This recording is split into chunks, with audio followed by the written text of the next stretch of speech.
Election day fast approaching. Whether an ID should be required to vote has been a key issue in one top race, the race for Secretary of State. In it, the incumbent, Diana Duran, is facing a stiff challenge from Bernalillo County Clerk Maggie Toulouse-Oliver.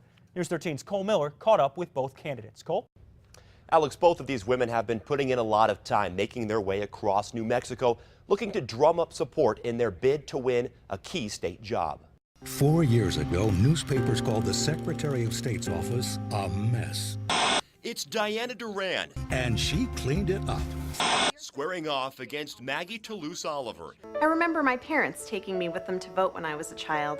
If you watch TV, you've probably seen the ads, the back and forth battle for Secretary of State. I think we're going to win on Tuesday, but I know we're going to do it with your help. Tonight, Toulouse-Oliver and fellow Democrats were firing up the troops in the South Valley. News 13 spoke to both her and Duran to hear what they had to say outside of those commercials. I truly, genuinely, passionately care about running elections. Toulouse-Oliver has served as the Bernalillo County Clerk for the last 8 years. Under her administration, she's implemented My Vote Centers. It's a way for county residents to vote in a wide array of spots. The next step for me is the Secretary of State's office. But if she wants to make that next step, she'll have to beat another former county clerk, Duran, the incumbent, who says she's run a tight ship.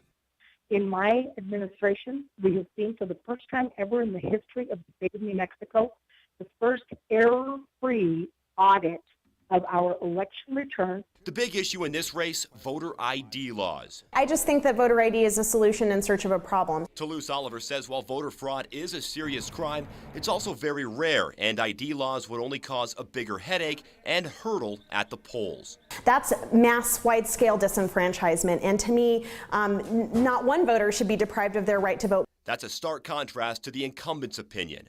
For many years, I've been a proponent of voter ID. Duran says it increases voter confidence and makes for a fair election. People want to be assured that their vote will count and count only once. Political watchers expect this to be one of the closer races of election night. Different polls have put both candidates on top at different times. Alex, back to you.